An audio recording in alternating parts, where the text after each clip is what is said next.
Well, if you own a Ford F-250 or similar vehicle, and you're at the gas station and you're trying to fill this thing up and it's taking you 30 to 40 minutes to fill up your 30-gallon tank because you can only get in 0.2 gallons at a time, you got a problem like I do currently.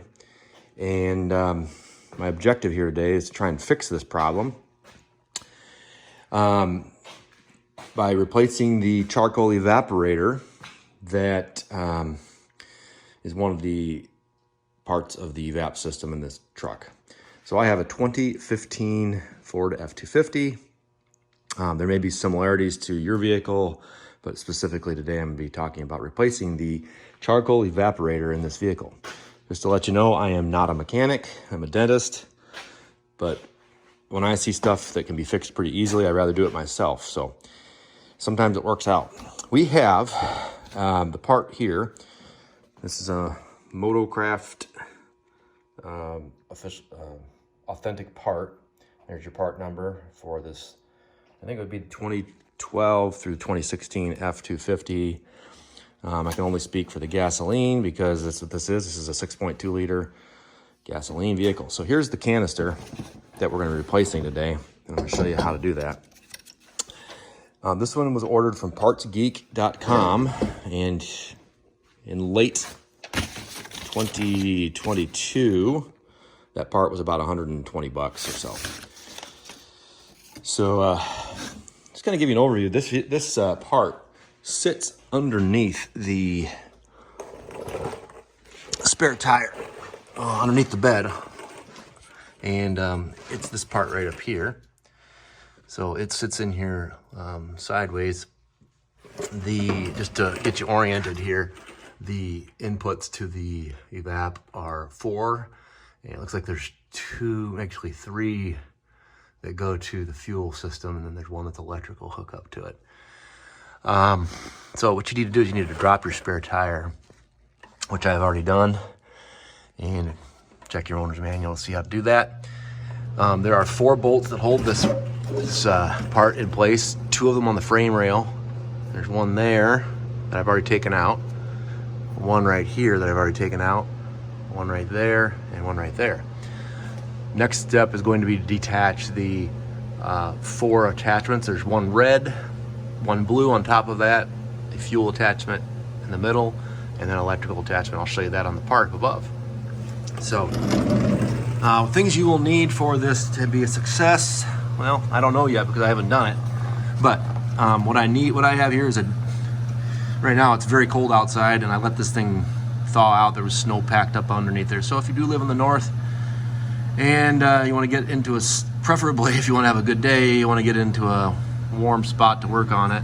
If you don't, if you're fortunate enough to live, or unfortunate enough, depending on who you are and what you like, if you live in a warmer area, you can do this in your driveway, which would be kind of nice, especially if it's good weather. Okay, so a light source, drop your spare tire, tools. You're only going to need a T40 attachment. You can use that on a socket driver, or you can use an impact driver like I have here, and something to remove those little attachments. Let me show you about those attachments. So again, this thing is sitting, let's see, how is it sitting in there? Well, anyway, you got, it's like this. So it looks to me like this gridded part is towards the rear of the vehicle. And so we've got the electrical snap attachment here. You've got a center attachment here for your hose. And then the 2 side ones. I think the red one would be on the bottom and the blue one on the top. So that's what we're gonna be doing. See how it goes. So I'm having trouble accessing these, to get these clips off of here with this bracket in place. So I'm going to remove these 4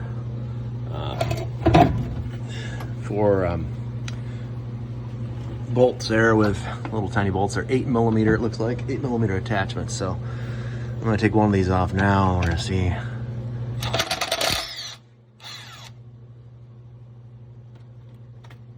Do this one-handed. for y'all. And let's get this over here.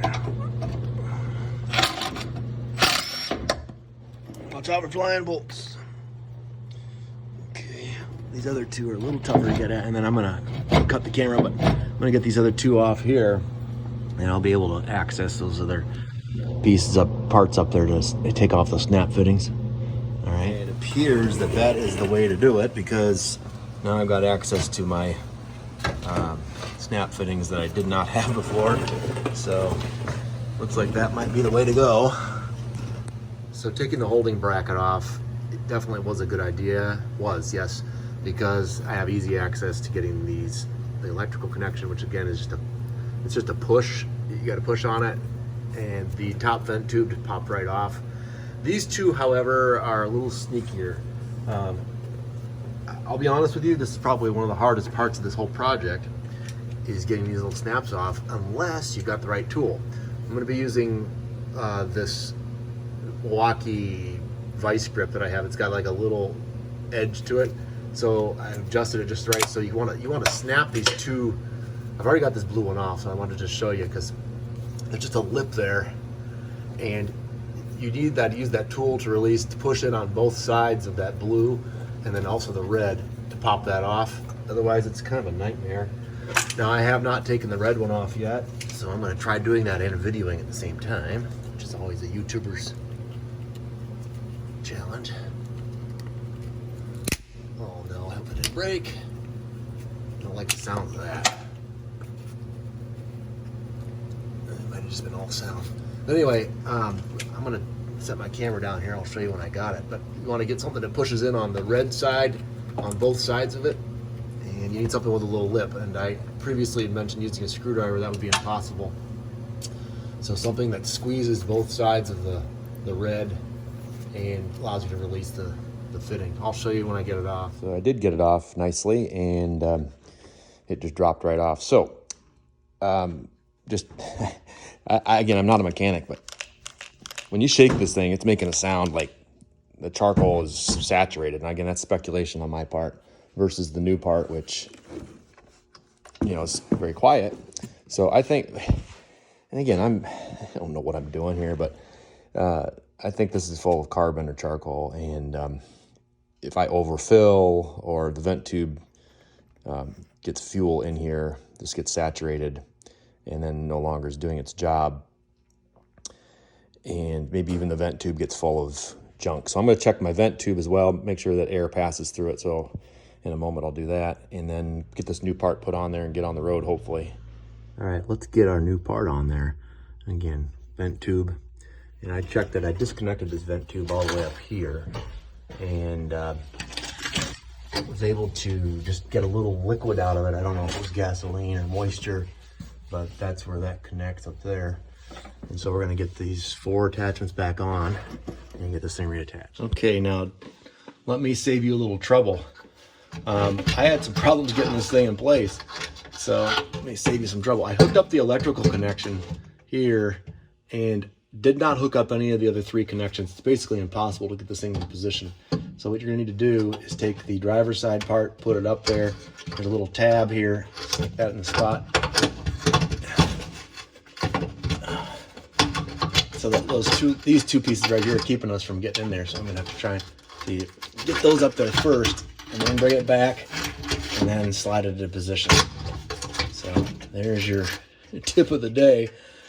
Took me about 10 minutes to figure that out, so hopefully I save you some problems. And let's get this thing hooked back up. So I gotta bring that back in.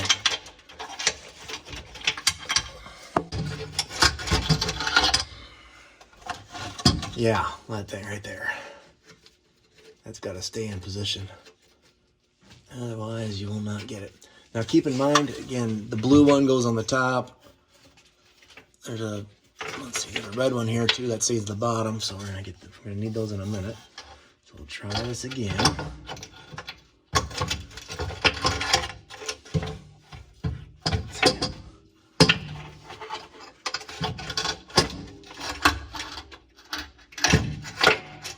You ever notice things always look easier on YouTube? It's just an observation I've made. Okay. Everything looks easier on YouTube. Yeah, I saw one video where the guy said this is a 10-minute job. And I'm like, I don't think so. This is not a 10-minute job.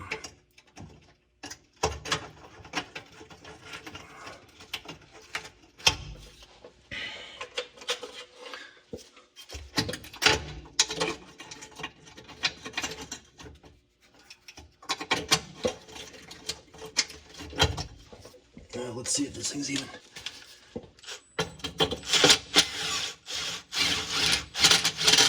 Nope.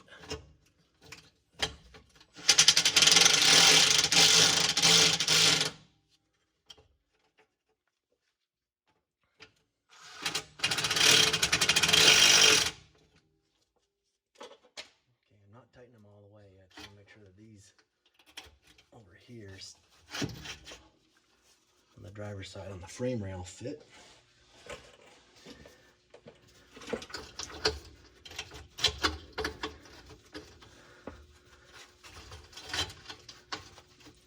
Yeah, eye protection is required on this job. Getting stuff all over my. Let's see.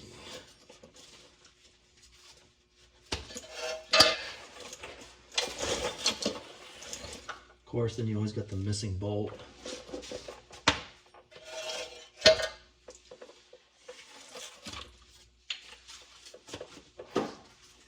It's classic.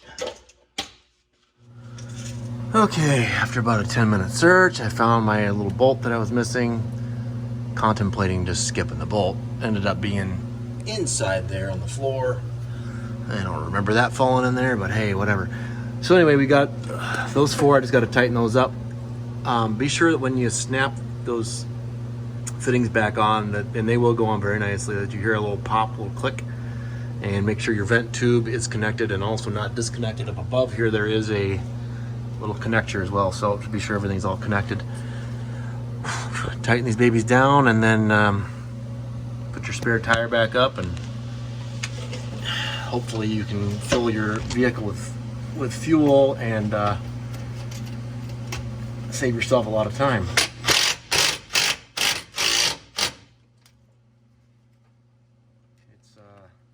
As I mentioned just a moment ago, not a really quick fix, but totally doable.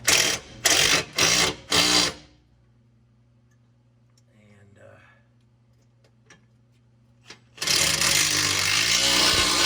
I'll let you know if it doesn't work. Again, there's two other things it could be also. Could be some clogged or broken vent tube. I did not get a code on my vehicle to show that there was a problem. It was just simply just started all of a sudden at the gas station. So hopefully this is a fix, and hopefully I spared you guys some pain and suffering as well. So again, if you have any questions, comments, leave it for me. Thanks for checking in. Up North Doc signing out.